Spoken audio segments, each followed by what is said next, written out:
जाति व्यवस्था की उत्पत्ति के बारे में आज हम लोग बात करने वाले हैं। पिछली क्लास में हम लोगों ने बात की थी जाति व्यवस्था की विभिन्न विशेषताओं के बारे में।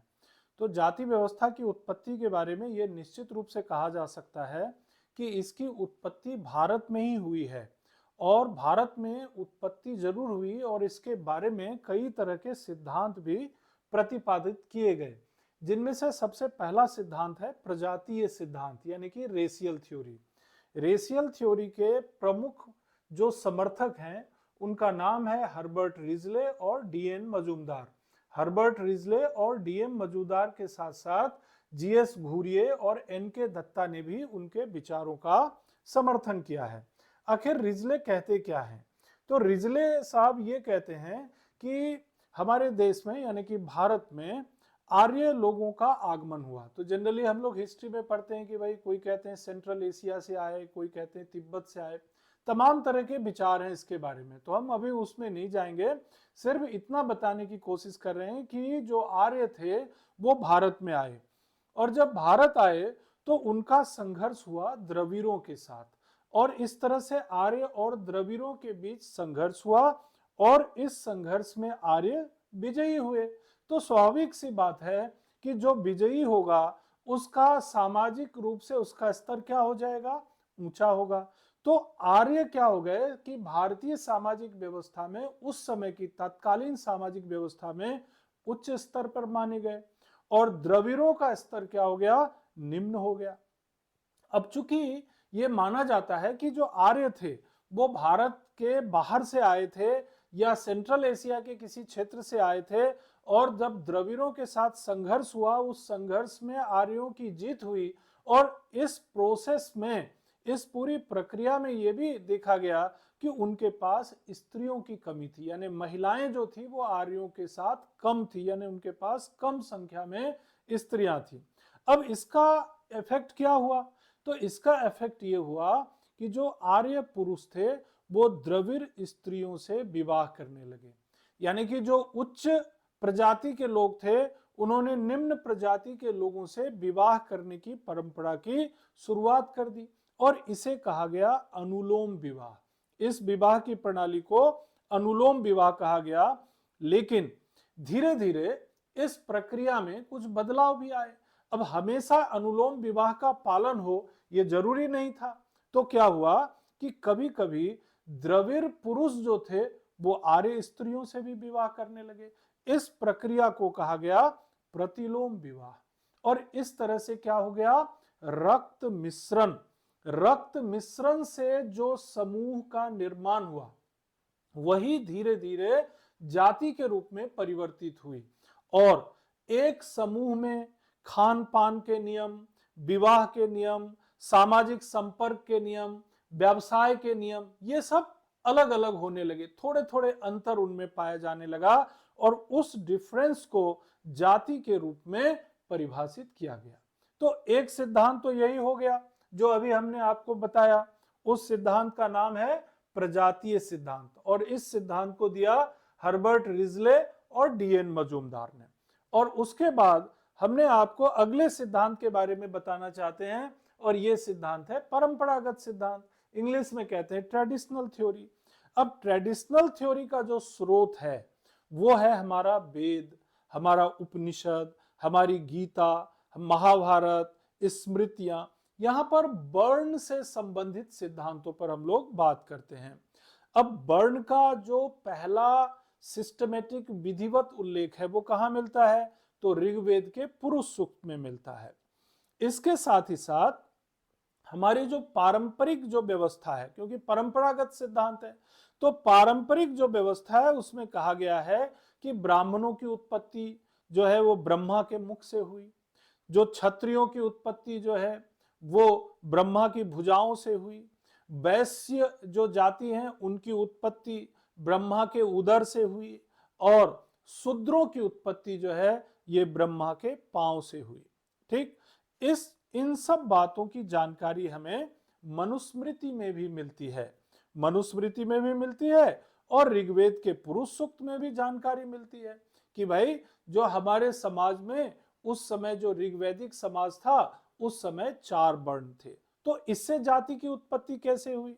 अब देखिए, अब यहां पर भी अनुलोम और प्रतिलोम विवाह की प्रणाली का असर देखने को मिलेगा।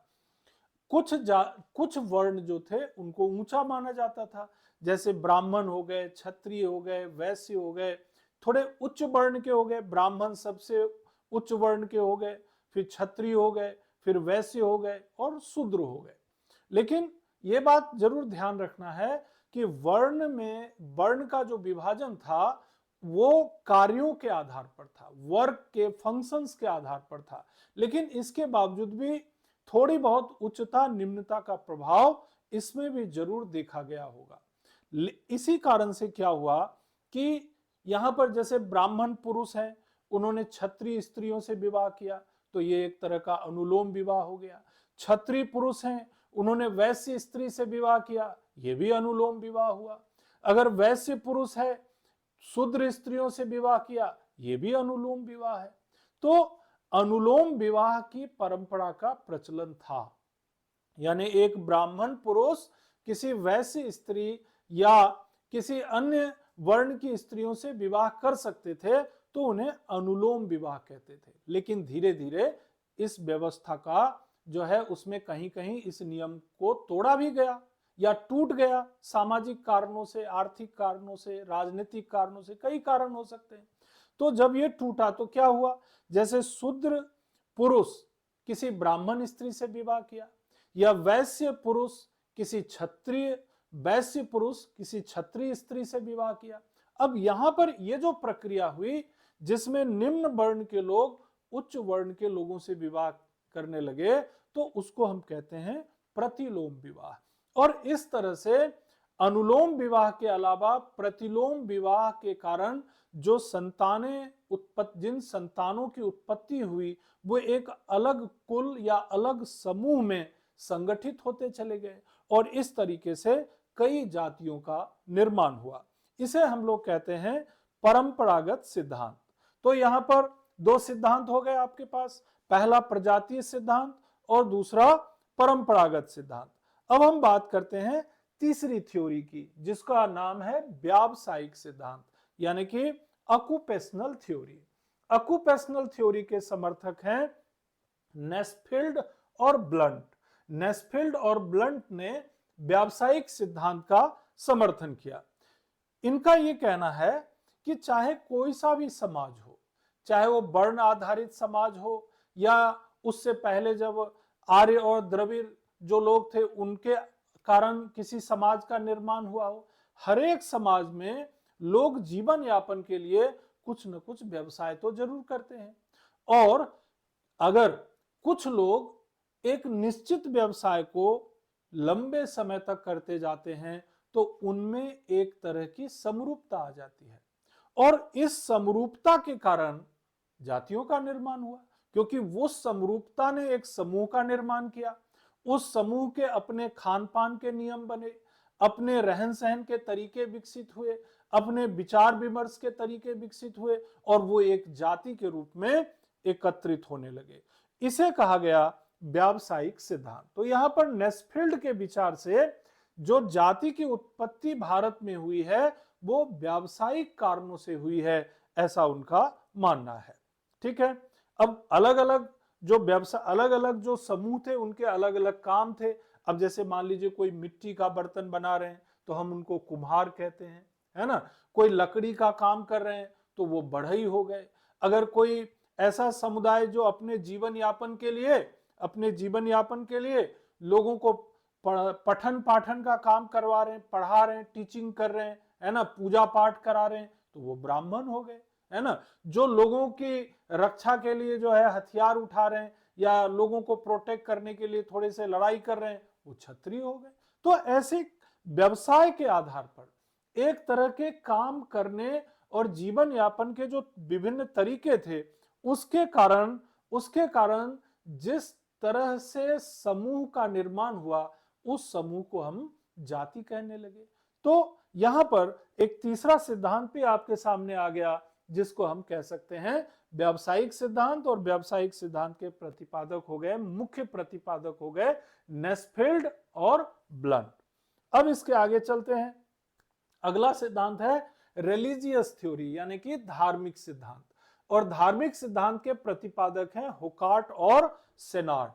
हुकार्ट और सेनार्ट क्या कहते हैं? देखिए, हर एक समाज में धर्म का महत्व रहा है, चाहे वो आर्यों का समाज हो, उस समय भी धर्म की बहुत ज्यादा महत्ता थी, और उसके बाद उत्तर वैदिक काल हो तो धर्म और कर्मकांड का महत्व बढ़ गया। चाहे कोई सा भी समाज हो, धर्म का महत्व रहा, और कर्म कांडों को पूरा करने के लिए, विभिन्न प्रकार के यज्ञों को पूरा करने के लिए अलग अलग तरह के काम लोगों को करने को कहा गया। मान लीजिए, कर्म कांड को पूरा करने के लिए, यज्ञ को पूरा करने के लिए कुछ लोगों को कहा गया कि आप लकड़ी की व्यवस्था कीजिए, तो बढ़ई हो गए। यज्ञों में आने के लिए लोगों को आमंत्रित करने का काम दिया गया। अब ऐसे लोगों को, जो लोगों को आमंत्रित करने का काम करते थे और व्यवस्था करते थे बहुत सारी चीजों की, उनको नाई कहा गया, है ना। और कुछ लोग ऐसे होते थे जो पूजा पाठ कराते थे, है ना, लोगों को यज्ञ को संपादित करने के लिए मंत्रोच्चारण करते थे, वो ब्राह्मण हो गए। तो यहां पर बहुत सरल सी बात है कि कर्म कांडों और यज्ञों को पूरा करने के लिए विविध प्रकार के कार्यों को करने वाले लोग, अलग अलग कार्यों को करने वाले लोग, जो एक समूह में, यानी एक तरह के काम करने वाले लोग एक समूह में, दूसरे प्रकार के काम करने वाले लोग दूसरे समूह में, और ऐसे ही विविध अलग अलग प्रकार के काम करने वाले लोग अलग अलग समूहों में जब एकत्रित हुए तो एक समुदाय बन गया। और वही समुदाय को जब एक नाम दिया गया तो एक पर्टिकुलर जाति के रूप में बन गए। और यही कारण है कि भारतीय समाज में जैसे फूल माला की व्यवस्था करने वाले लोग माली हो गए, लकड़ी का काम करने वाले लोग कारपेंटर बढ़ई हो गए, है ना, मिट्टी का काम करने वाले लोग बढ़ई हो गए। और इस तरीके से धर्म जो है, यानी धार्मिक सिद्धांत इस बात का समर्थन करता है कि समाज में प्रचलित धार्मिक कार्यों के कारण ही जो है जाति व्यवस्था की उत्पत्ति हुई है, और जाति व्यवस्था की उत्पत्ति हुई है। और अब हमारी अगली थ्योरी है, उसको कहते हैं इवोल्यूशनरी थ्योरी, यानी कि उद्विकासीय सिद्धांत। उद्विकासीय यानी ये सिद्धांत इस मान्यता पर आधारित है कि जाति जैसी संस्था का विकास कुछ सालों में नहीं हुआ। जाति जैसी संस्था का विकास होने में कई 100 साल लगे, हजारों साल लगे, तब जातियों का निर्माण हुआ। और इनकी मान्यता क्या है? तो इनकी मान्यता ये है कि पहली मान्यता है कि जाति की उत्पत्ति का एक कारण है आनुवंशिक व्यवसाय की प्रणाली।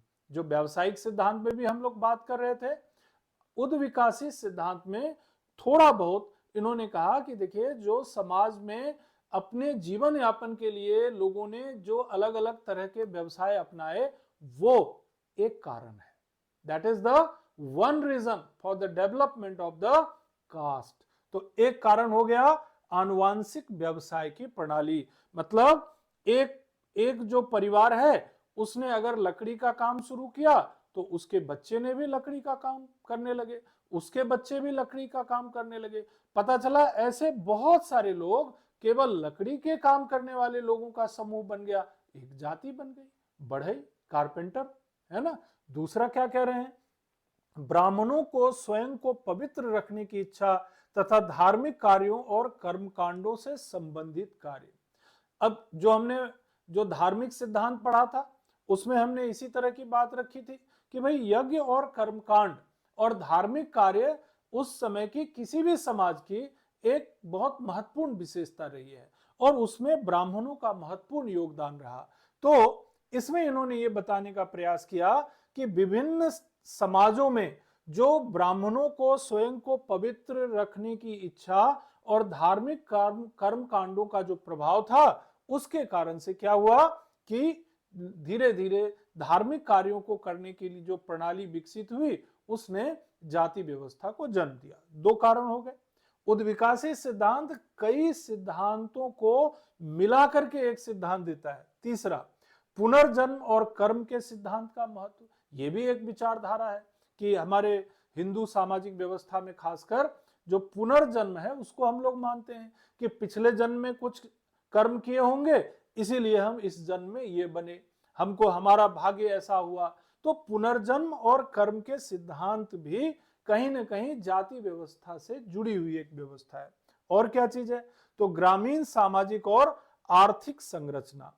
हमारी जो ग्रामीण सामाजिक व्यवस्था और आर्थिक संरचना थी, तो ग्रामीण सामाजिक व्यवस्था में क्या है, विवाह की प्रणाली किस तरह की थी, किस तरह की विवाह की, तो एक समुदाय के लोग एक ही समुदाय में विवाह करने लगे, अगर दूसरे समुदाय में करते थे तो समाज उसको बहिष्कार करता था, उसके साथ यातना देता था। तो धीरे धीरे क्या हुआ कि जाति व्यवस्था जो थी वो अंतर्विवाही यानी एंडोगेमी सिस्टम बन गया।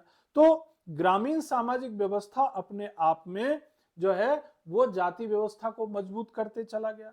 आर्थिक संरचना, जैसा कि आपको व्यावसायिक सिद्धांत में बताया कि अलग अलग समाज में अपने आप को, अपने अस्तित्व को बनाए रखने के लिए विभिन्न लोगों ने अलग अलग व्यवसाय को अपनाया और उस व्यवसाय को वो करते रहे, और ऐसा एक तरह के व्यवसाय करने वाले बहुत सारे लोग जब इकट्ठा हुए तो क्या हो गया, एक जाति बन गई। और बाद में एक और सिद्धांत आया, विदेशी आक्रमण। विदेशी आक्रमण के कारण क्या हुआ कि लोग जो है संगठित होने लगे, एकत्रित होने लगे। तो उस एकत्रित होने की प्रक्रिया में जो एक तरह के व्यवसाय करने वाले लोग एक जगह एकत्रित हुए, या एक तरह की धार्मिक गतिविधियों को करने वाले लोग एकत्रित हुए, उनका मकसद था कि जो विदेशी आक्रमण हो रहा है उससे हम खुद को बचा सकें, और इस तरह से उद्विकासीय सिद्धांत का भी निर्माण हुआ। तो कहने का अर्थ यह है कि जाति व्यवस्था जो है एक ऐसी व्यवस्था है जिसका निश्चित सिद्धांत, एक सिद्धांत जो निश्चित रूप से कह सके कि जाति व्यवस्था की उत्पत्ति इस कारण से हुई, ये तो संभव नहीं है। लेकिन विभिन्न सिद्धांतों को मिला दिया जाए, जैसे कि पहला सिद्धांत प्रजातीय सिद्धांत, इसमें कुछ सच्चाई हो सकती है, जिन्होंने प्रजातीय मिश्रण के आधार पर जाति की उत्पत्ति बताई। दूसरा सिद्धांत परंपरागत सिद्धांत, जो बहुत प्राचीन कालीन सिद्धांत है, जिन्होंने जो है हमारे वेद, उपनिषद और ऋग्वेद के पुरुष सूक्त का उपयोग करके जो है विभिन्न वर्णों के मिश्रण के आधार पर जाति की उत्पत्ति के बारे में बताया, यह भी महत्वपूर्ण है। व्यावसायिक सिद्धांत एक व्यवहारिक सिद्धांत है जिसको नेस्फील्ड और ब्लंट ने बताया। धार्मिक सिद्धांत, इन्होंने भी एक व्यवहारिक पहलू को उठाया कि धर्म का महत्व हमेशा से ज्यादा रहा समाज में, और इसी ने जो है जाति की उत्पत्ति में योगदान दिया, होकार्ट और शेनार्ट ने बताया। उद्विकासी सिद्धांत ने, इवोल्यूशनरी थ्योरी ने इस मान्यता को प्रबल बनाया, पावरफुल बनाया कि जाति की उत्पत्ति किसी एक कारण से नहीं बल्कि विभिन्न कारणों से हुआ, और इस तरह से जाति व्यवस्था जो है हमारे समाज में जो है हजारों साल पहले जो है उत्पन्न हुआ और आज भी मौजूद है। लेकिन जाति व्यवस्था का स्वरूप निरंतर बदलता जा रहा है। जाति कभी समाप्त नहीं होगा, लेकिन उसका स्वरूप बदल जाएगा। इसके बारे में हम अगली क्लास में बात करेंगे। तब तक के लिए धन्यवाद।